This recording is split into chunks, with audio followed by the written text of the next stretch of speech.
Good morning, children. This is Grandma Carla. And today I have a very special young lady with me. This is my granddaughter, Hannah. And Hannah is how old, Hannah? 8 years old. 8 years old. And Hannah, where do you go to school? At the house. She's homeschooled. Her mommy teaches her. And your mommy is homeschooling you, and how many siblings do you have? 5. 5 precious siblings, 1 older and 4 younger.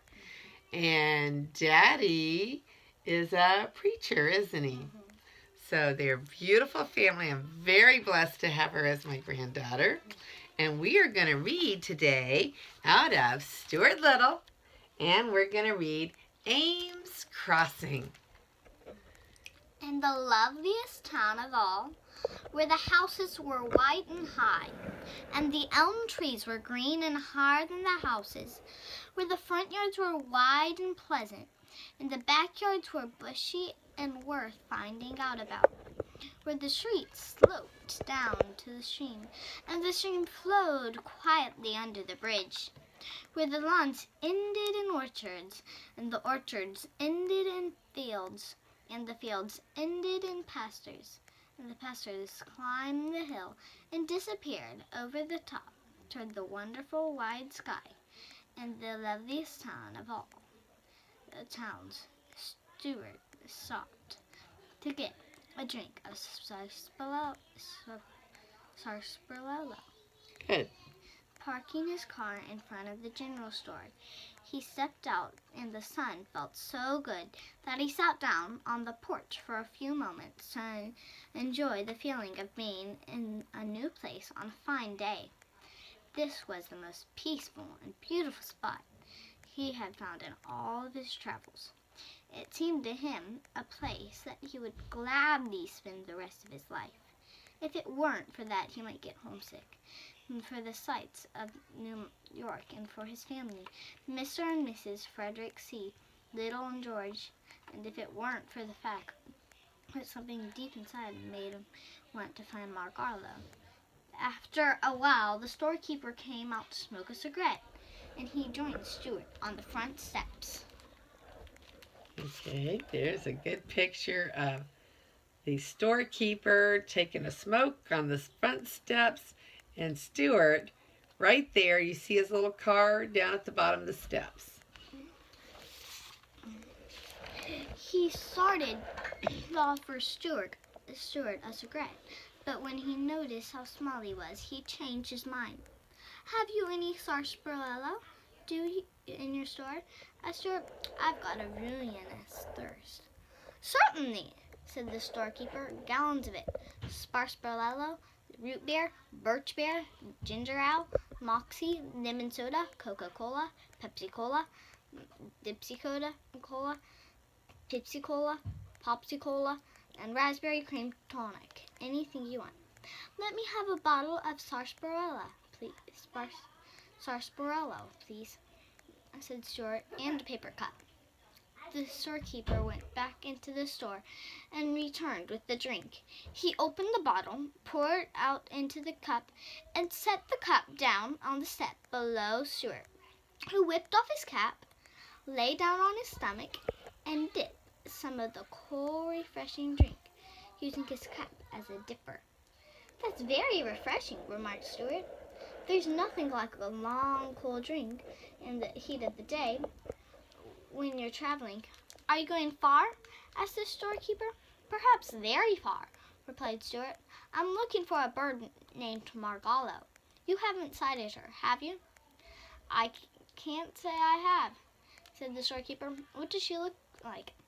"Perfectly beautiful," replied Stuart, wiping the sarsaparilla off his lips with the corner of his sleeve. "She's a remarkable bird. Anybody would notice her. She comes from a place where there are thistles." The storekeeper looked at Stuart closely.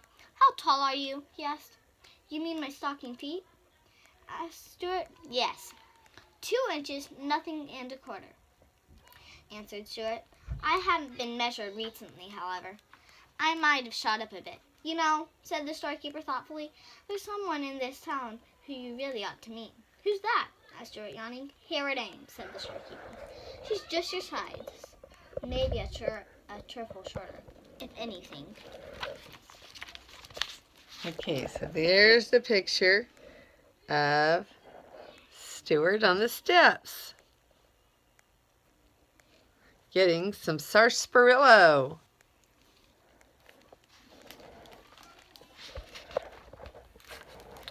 "What's she like?" asked Stuart. "Fair, fat, and 40? No, Harriet is young, and she is quite pretty. She is considered one of the best girls in this town, too. All her clothes are tailored especially for her." "That's so?" remarked Stuart. "Yes, Harriet's quite a girl. Her people, the Ameses, are rather prominent in this town. One of her ancestors used to be the ferryman here in the Revolutionary days.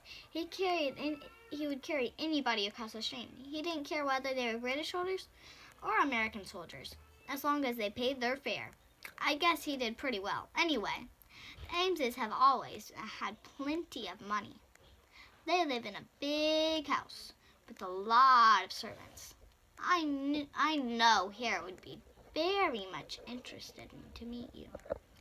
"That's very kind of you," replied Stuart. "But I'm not much of a society man these days. Too much on the move. I never stay long anywhere.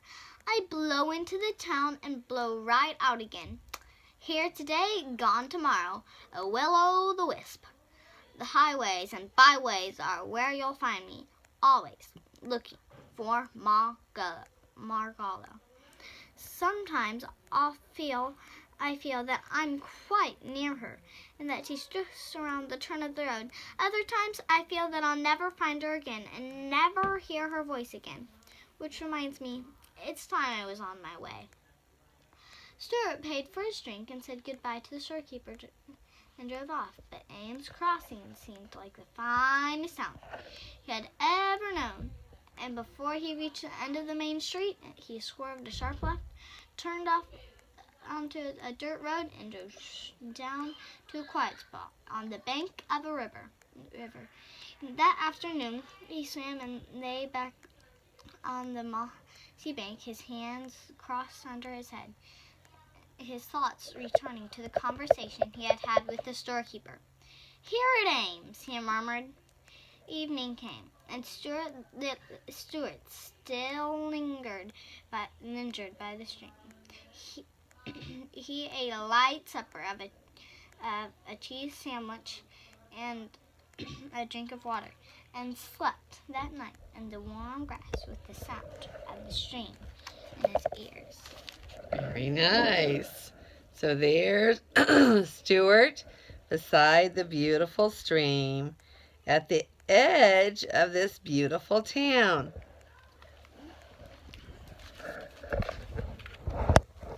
In the morning, the sun rose warm and bright, and Stuart slipped into the river again for an early dip. After breakfast, he left his car hidden under a skunk cabbage leaf and walked into the post office. While he was filling his fountain pen from the public inkwell, he happened to glance towards the door, and what he saw startled him so that he almost lost his balance and fell into the ink. A girl about 2 inches high had entered and was crossing the floor toward the mailboxes. She wore sports clothes and walked with her head held high, and her hair was a stamen from a flower. Stuart began to tremble with excitement. "It must be the Ames girl," he said to himself, and he kept out of sight behind the inkwell, and he watched her open her mailbox, which was about 1/4 of an inch wide, pull out of her letters. The storekeeper had told the truth. Harriet was pretty, and of course she was the only girl Stuart had ever encountered who wasn't miles and miles taller than he was. Stuart figured that if the two of them were to walk along together, her head would become a little higher than his shoulder. The idea filled him with interest. He wanted to slide down the floor and speak to her, but he didn't dare. All his boldness had left him, and he stayed hidden behind the inkwell until Harriet had gone. All right. So here's Stuart right behind the inkwell that he is peeking at this beautiful 2-inch girl that walks in the door thinking she must be Miss Harriet Ames. When he was sure that she was out of sight, he stole out of the post office and slunk down the street to the store, half hoping that he would meet the beautiful little girl and half fearing that he would. "Have you any engraved stationery?" he asked the storekeeper. "I'm behind on my correspondence." The storekeeper helped Stuart up onto the counter. He found some letter paper for him, small paper marked with the initial L. Stuart whipped out his fountain pen and sat down against the 5-cent candy bar and began to write a letter to Harriet. "My dear Mrs. Ames," he wrote, "I'm a young person of modest preparations. By birth, I am a New Yorker, but at the moment I am traveling on a business of confidential nature. My travels have brought me to your village. Yesterday, the keeper of your local store, who has an honest face and an open manager, gave me the most favorable report of your character and appearance." At this point in the letter, Stuart's pen ran dry from the long words, and Stuart had to get the storekeeper to lower him head first into a bottle of ink so that he could refill his pen. Then he went back to letter writing. "Pray forgive me, Miss Ames," continued Stuart, "for presuming to strike up an inquest on the slender and an excuse as your fiscal similarity. But, of course, the fact is, as you yourself must know, there are very few people who are actually 2 inches high. I say 2 inches. Actually, I'm somewhat taller than that. My only drawback is that I look somewhat like a mouse. I am nicely proportioned, however. I am also muscular beyond my years. Let me be perfectly blunt. My proposed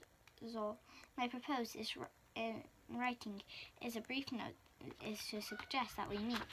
I realize that your parents may object the suddenness and directness of my proposal, as well as my somewhat mouse-like appearance.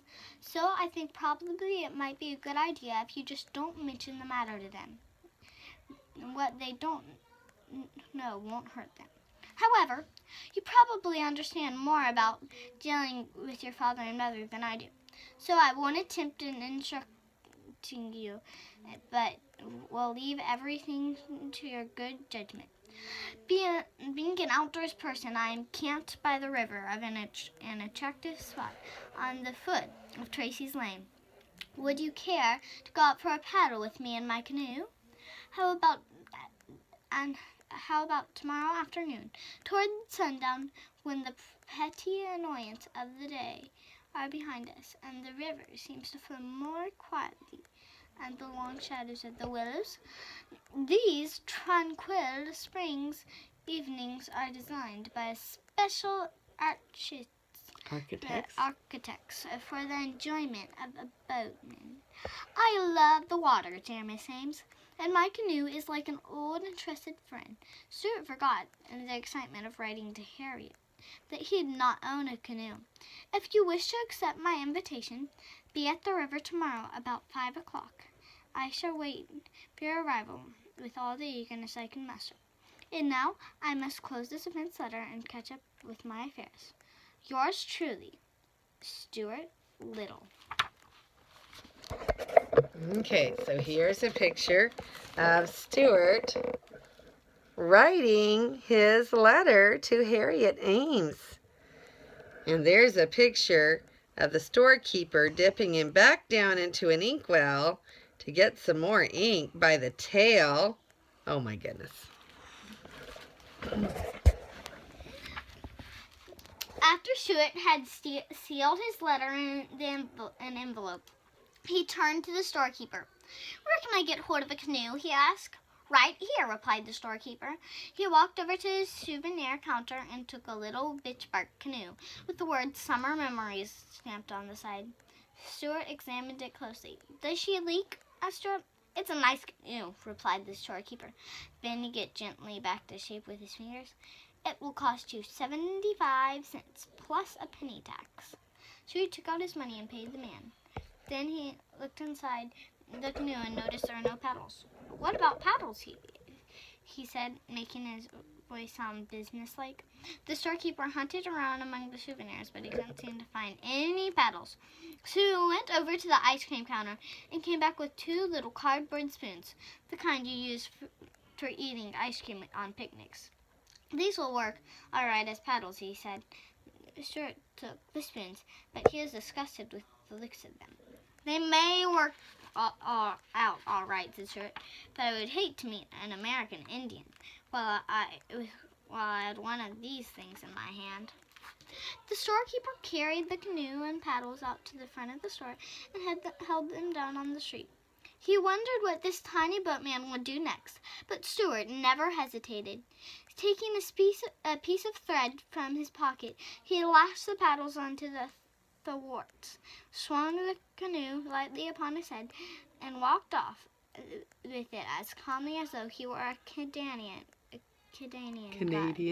guide. He was very proud of his ability with boats, and he liked to show off. And there's the picture of Stuart walking off with his birch bark canoe on his head. And that's the end of chapter 13. Very good, Miss Hannah. I enjoyed your reading, and I love you very much. This is Grandma Carla signing off with Hannah, and next time we'll read chapter 14 of Stuart Little. Thank you for reading with us. I love you, and I love you too.